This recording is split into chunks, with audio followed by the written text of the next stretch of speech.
स्वाध्याय 1.1 માં એક્ઝામ્પલ 1 આપણે ગણ્યા તો એમાં આગળ વધીએ। નીચે આપેલા સંબંધો પૈકી પ્રત્યેક માટે તે સ્વવાચક, સંમિત અથવા પારંપરિક સંબંધ છે કે નહીં તે નક્કી કરો। પહેલાના બે પૂરા કર્યા છે, ત્રીજો જેમાં તમને ગણ એ આપેલો છે 1 2 3 4 5 6 આ ગણ પર વ્યાખ્યાયિત સંબંધ આ રીતે છે। xy એ r નો ઘટક ત્યારે જ કહેવાય કે જ્યારે y એ x વડે વિભાજ્ય છે। y એ x વડે વિભાજ્ય છે તો xy એ r નો ઘટક છે। આ રીતે આપણને સંબંધ આપેલો છે। આ સંબંધ માટે સ્વવાચક, સંમિત અને પારંપરિક સંબંધ છે કે નહીં તે આપણે નક્કી કરવું છે। તો પહેલા તો યાદ કરી લઈએ, કોઈ ગણ a પર વ્યાખ્યાયિત સંબંધ r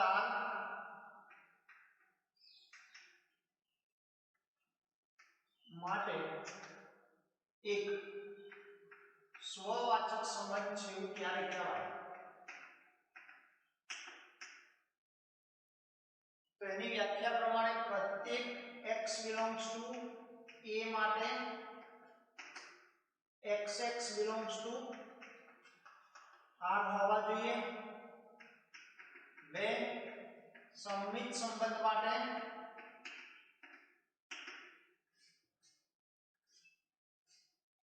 પ્રત્યેક xy belongs to a માટે xy belongs to r હોય તો yx belongs to r હોવા જોઈએ, તો સંમિત સંબંધ થાય। સ્વવાચક, સંમિત અને ત્રીજો પારંપરિક સંબંધ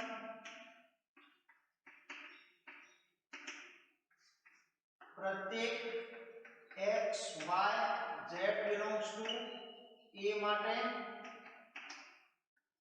xy belongs to r અને yz belongs to r આ બે જોડ મળે તો xz belongs to r મળવા જોઈએ, તો એ પારંપરિક થાય। અને આ ત્રણેય સ્વવાચક, સંમિત અને પારંપરિક હોય તો એ સામ્ય સંબંધ છે એમ આપણે કહીએ છીએ। આ એક્ઝામ્પલ માટે આપણે વિચારીએ તો અહીં ગણ r એટલે કે સંબંધ r જે આપણને અહીંયા y એ x વડે વિભાજ્ય છે આ ગુણધર્મને રીતે લખ્યું છે અને યાદીની રીત બનાવી। ગણ x અને y ગણ a માંથી લેવાના છે 1 2 3 4 5 6 પૈકીના જે હોય તે, અને આ શરતનું પાલન કરે એ રીતે 1 લઈને વિચારીએ। y એ x વડે વિભાજ્ય છે, y એ x વડે વિભાજ્ય છે તો 1 એ 1 વડે વિભાજ્ય છે તો 1 1 આવશે। 2 એ 1 વડે વિભાજ્ય છે, 3 એ 1 વડે વિભાજ્ય છે, y એ x વડે વિભાજ્ય છે, 3 એ 1 વડે વિભાજ્ય છે, 4 એ 1 વડે વિભાજ્ય છે, 5 એ 1 વડે વિભાજ્ય છે, 6 એ 1 વડે વિભાજ્ય છે, 6 એ 1 વડે વિભાજ્ય છે। તો આ રીતે આપણને ઘટકો મળશે। એ જ રીતે 2 માટે વિચારીએ, 1 માટે વિચારીએ, 2 માટે તો 2 એ 2 વડે વિભાજ્ય છે, 2 એ 2 વડે વિભાજ્ય છે, 2 1 નહીં આવે ને, કારણ કે 1 એ 2 વડે વિભાજ્ય નથી। એ જ રીતે 3 2 નહીં 2 3 નહીં આવે કારણ કે 3 એ 2 વડે વિભાજ્ય નથી, પણ 2 4 આવશે કારણ કે 4 એ 2 વડે વિભાજ્ય છે, 6 એ 2 વડે વિભાજ્ય છે વગેરે। એ જ રીતે 3 માટે વિચારીએ, 3 એ 3 વડે વિભાજ્ય છે,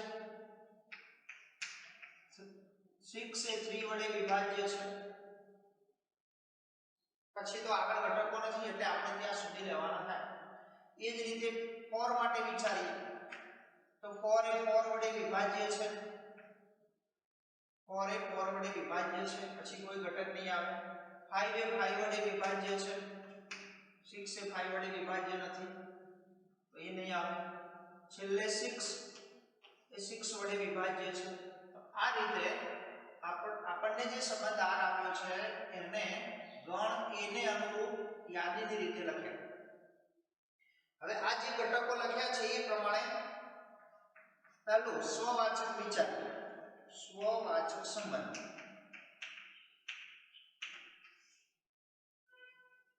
પ્રત્યેક x belongs to A માટે x belongs to x નો જ x સાથે સ્વવાચક સંબંધ થાય. 1 નો 1 સાથે સંબંધ છે. 1 1 છે. પ્રત્યેક x belongs to એટલે 2 માટે 2 2 છે. 3 માટે 3 3 છે. 4 માટે 4 4 5 5 6 6. પ્રત્યેક x belongs to A માટે x belongs to R છે. તો બધા જ ઘટક માટે હોય તો જે સ્વવાચક કહેવાય.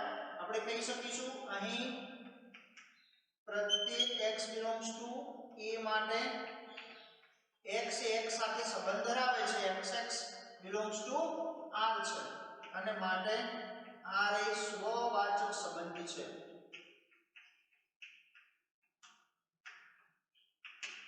બીજા નંબરમાં વિચારીએ સંમિત સંબંધ. નંબર 2 સંમિત સંબંધ.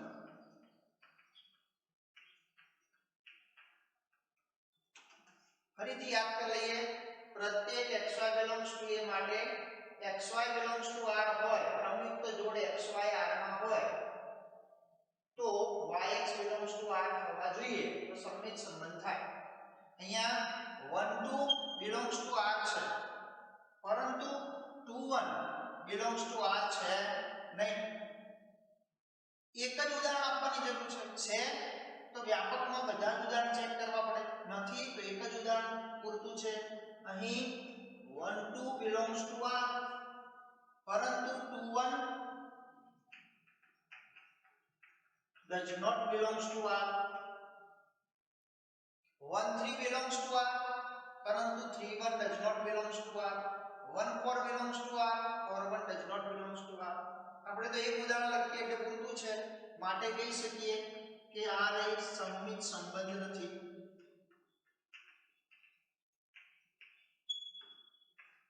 સ્વવાચક છે, સંમિત નથી. ત્રીજા નંબરમાં વિચારીએ આપણે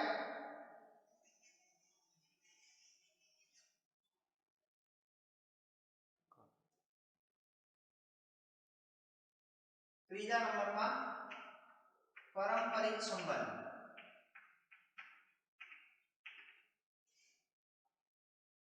પ્રત્યેક x y z belongs to A માટે x y belongs to R, y z belongs to R તો x z belongs to R હોવા જોઈએ.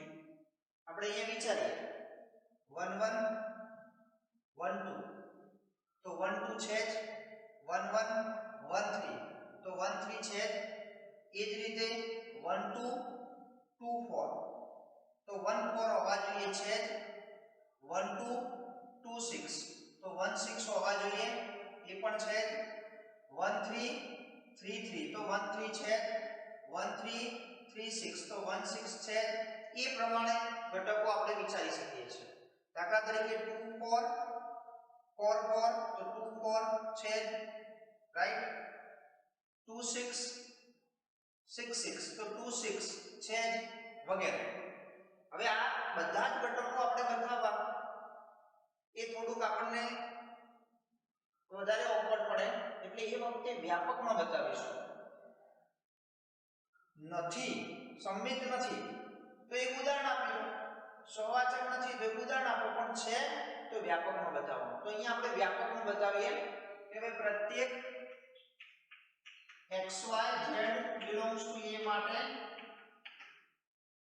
xy belongs to R yz belongs to R લઈએ અને એના પછી xz belongs to R બતાવીએ. જેમ કે 1 2 belongs to R છે, 2 4 belongs to R છે તો તો 1 4 બિલોંગ્સ ટુ r હોવા જોઈએ વગેરે. તો વ્યાપકમાં એક ગણતરી આપણે કરીએ. ચાલો xy બિલોંગ્સ ટુ r, તો સંબંધની મૂળ વ્યાખ્યા પ્રમાણે xy r નો ઘટક હોય તો y એ x વડે વિભાજ્ય છે. y એ x વડે વિભાજ્ય છે.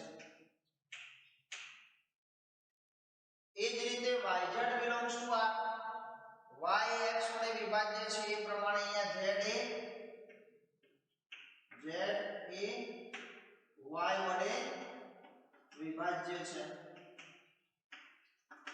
સંબંધની મૂળ વ્યાખ્યા પ્રમાણે xy r નો ઘટક છે તો y એ x વડે વિભાજ્ય છે, yz એ r નો ઘટક છે તો z એ y વડે વિભાજ્ય છે. તો આપણે એની ગણતરી પણ ચેક કરીએ. y જો x વડે વિભાજ્ય હોય તો y x ના ગુણકમાં હોય, એટલે કે y બરાબર mx લખી શકાય જ્યાં m પૂર્ણાંક છે. ફરીથી y એ x વડે વિભાજ્ય છે તો y ની કિંમત x ના ગુણકમાં હશે જ્યાં m એ કોઈ પૂર્ણાંક હશે. એવી જ રીતે z એ y વડે વિભાજ્ય છે, z એ y વડે વિભાજ્ય છે તો z એ y ના ગુણકમાં હશે તો z બરાબર n ગુણ્યા y જ્યાં n પૂર્ણાંક છે. તમે y એ x વડે વિભાજ્ય હતો એના આધારે અને z એ y વડે વિભાજ્ય હતો એના આધારે બે પરિણામ લખ્યા. હવે આ બંને પરિણામનો આપણે ઉપયોગ કરીએ તો y ની કિંમત આમાં મૂકીએ તો માટે z બરાબર n into y બરાબર કેટલા તો mx, તો mx મતલબ z બરાબર n ગુણ્યા m x. હવે અહીંયા સ્પષ્ટ છે z બરાબર, તમે જુઓ m પૂર્ણાંક છે, ઓકે, n પૂર્ણાંક છે, બે પૂર્ણાંકનો ગુણાકાર કરો તો n ગુણ્યા m પણ પૂર્ણાંક જ થાય, જેને આપણે નવો m ડેશ કહી દઈએ તો આટલી કિંમત હું m ડેશ કહી દઉં તો જ્યાં m ડેશ પણ પૂર્ણાંક છે જ. તો એનો મતલબ કે z બરાબર m ડેશ ગુણ્યા x, એટલે z એ x ના ગુણકમાં છે. z એ જો x ના ગુણકમાં હોય તો કહી શકાય કે z એ x ના ગુણકમાં છે. જેમ તમે y એ x વડે વિભાજ્ય છે તો y એ x ના ગુણકમાં હતો તો અહીંયા કહી શકીએ કે z એ x વડે વિભાજ્ય છે અને માટે કહી શકાય કે xz belongs to r. આ વાક્ય અહીંથી સીધું લખશો તો પણ ક્લિયર જ છે. મેં તમને સાબિતી સાથેની આખી વસ્તુ સમજાવી, બરાબર છે. y એ x વડે વિભાજ્ય છે, z એ y વડે વિભાજ્ય છે તો z એ x વડે વિભાજ્ય છે એમ સાબિત થઈ જાય છે. આમ xy belongs to r, yz belongs to r, તો xz belongs to r સાબિત થયો. તો માટે કહી શકાય કે માટે r એ પારંપરિક સંબંધ છે.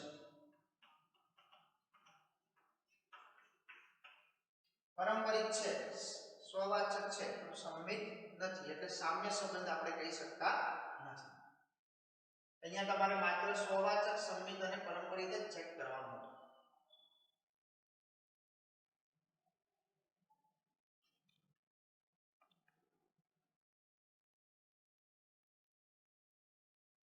એક્ઝામ્પલ 1 નો ચોથો જોઈએ.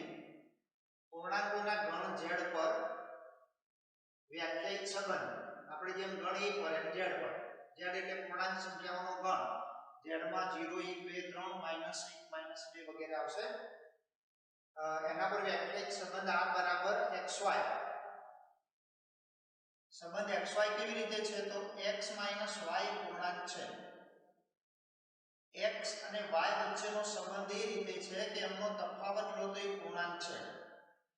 અહીંયા દર વખતે આ ગણને યાદીની રીતે લખવું એવું જરૂરી નથી, કારણ કે કેટલીકવાર સભ્યો અનંત બનતા હોય. દાખલા તરીકે આમાં આપણે વિચારીએ તો આના ગણ r ના સભ્યો સંબંધ r માં યાદીની રીતે લખીશું તો એના સભ્યો અનંત થશે, જે આપણને બધા સભ્યો લખવા કેટલીકવાર અગવડતા પડે. બધા સભ્યો ઉપર ગણતરી ન થાય તો વ્યાપકમાં બતાવીશું.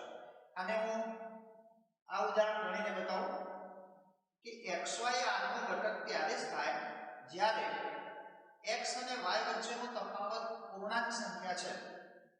દાખલા તરીકે આપણે 1 માટે વિચારીએ તો 1 1 એ r નો ઘટક છે, કારણ કે 1 - 1 કરો તો 0 એ પૂર્ણાંક છે. પછી 1 2 લઈએ તો 1 - 2 એટલે -1 પૂર્ણાંક છે, એટલે r નો ઘટક થશે. 1 3 તો 1 - 3 એટલે -2 એ પણ પૂર્ણાંક છે, એટલે r નો ઘટક થશે. 1 4 તો 1 - 4 એટલે -3 પૂર્ણાંક છે વગેરે. એ જ રીતે 1 0 તો 1 - 0 એટલે 1 પૂર્ણાંક છે. 1 - 1 તો 1 - -1 એટલે 2 થશે, એટલે એ પણ પૂર્ણાંક છે. આ પ્રમાણે આપણને ઘટકો મળતા જાય. 1 - 2 1 - 3 વગેરે. ઓકે, ચાલો બીજી લાઈન વિચારીએ 2 ની. તો 2 1 તો એ r નો ઘટક છે, કારણ 2 - 1 1 પૂર્ણાંક છે. 2 2 પૂર્ણાંક છે. 2 - 2 0 થાય, પૂર્ણાંક છે. તો 2 2 આવે, 2 3 આવે, 2 4 આવે, 2 0 આવે, 2 - 0 કરો તો 2 થશે વગેરે. એ પ્રમાણે આપણને અહીંયા ઘટકો મળશે. એ જ રીતે 3 ની લાઈન વગેરે એ રીતે બાકીના ઘટકો મળશે વગેરે. મેં લખ્યા નથી પણ અનંત ગણ થશે. આ ગણ r માં સભ્યો અનંત મળશે.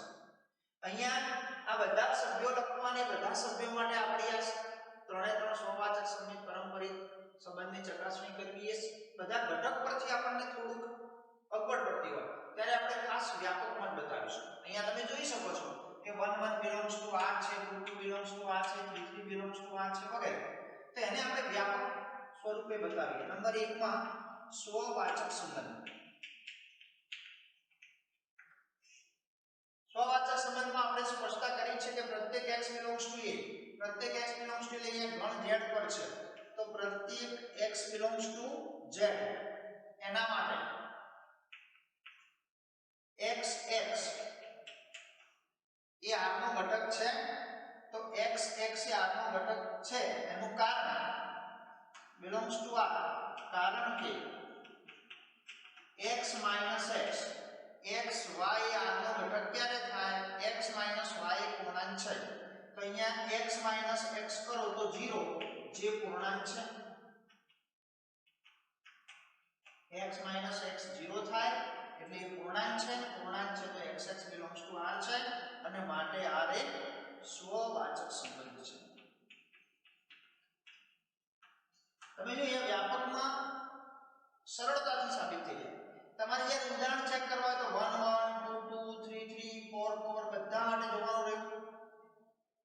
z માટે એટલે z માંથી 1 1 આવે, 2 2 આવે, 3 3 આવે, 4 4 આવે, 0 0 -1 -1 -2 -2 એ બધા માટે ચેક કરો. જે આપણે એક જ વ્યાપકમાં સ્વરૂપમાં લખી દીધું x - x બરાબર 0 જે પૂર્ણાંક છે. ચલો બીજા નંબર સ્વવાચક પછી સંમિત. સંમિત માટે વિચારીએ. સંમિતની વ્યાખ્યા પ્રમાણે પ્રત્યેક x belongs to x અને y belongs to a માટે xy belongs to r તો yx belongs to r. તો અહીંયા આપણે જોઈ શકીએ છીએ કે પ્રત્યેક x અને y belongs to z માટે જો xy belongs to r લઈએ છીએ તો yx belongs to r થવા જોઈએ. હવે xy belongs to r છે એનો મતલબ x minus y પૂર્ણાંક છે. હવે x minus y પૂર્ણાંક હોય તો y minus x પણ પૂર્ણાંક જ થાય.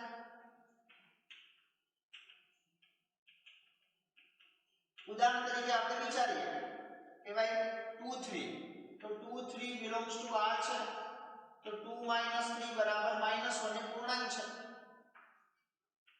તો હવે હું 3 minus 2 કરું તો +1 થશે.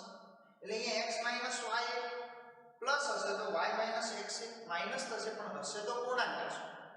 x minus y 10 હશે તો y minus x એ -10 હશે. મૂળ તો પૂર્ણાંક જ થશે અને એટલે આપણે કહી શકીએ કે y minus x એ પૂર્ણાંક છે તો yx belongs to r થશે.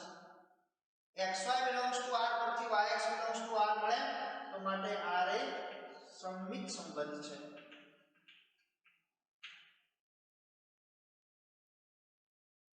ત્રીજા નંબરમાં વિચારીએ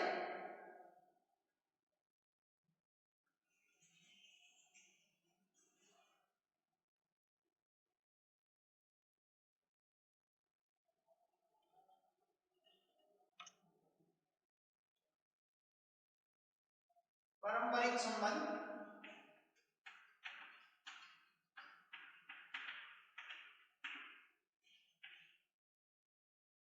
x y z belongs to z માટે પ્રત્યેક x y z belongs to z આ ઘટક છે, આ ગણ છે, કેપિટલ લેટર છે. એના માટે xy belongs to r અને yz belongs to r લઈએ અને એના પરથી xz belongs to r બતાવવાના થાય. મૂળ વ્યાખ્યા પ્રમાણે સંબંધની આપણને જે વ્યાખ્યા આપી છે એ પ્રમાણે xy r નો ઘટક ત્યારે જ થાય જ્યારે x y પૂર્ણાંક છે.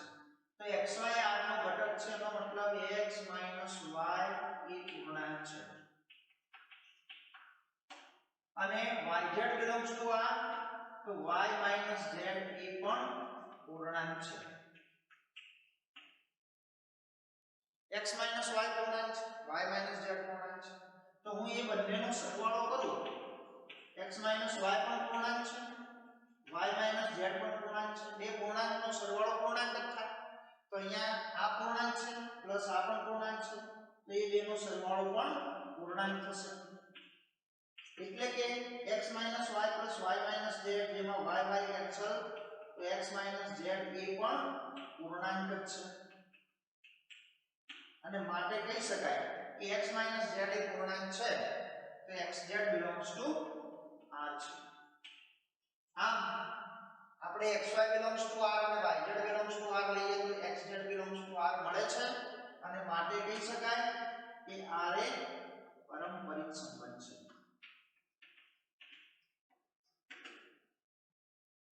અહીંયા તમને આપેલો સંબંધ r એ સ્વવાચક છે, સંમિત છે, પારંપરિક છે. તો વધુમાં આપણે એવું પણ કહી શકીએ કે સ્વવાચક, સંમિત અને પારંપરિક હોય તો સામ્ય સંબંધ થાય. તો આ સંબંધ માટે તમે એ પણ કહી શકો છો કે સંબંધ r એ સ્વવાચક છે, સંમિત છે અને પારંપરિક છે માટે સામ્ય સંબંધ પણ છે.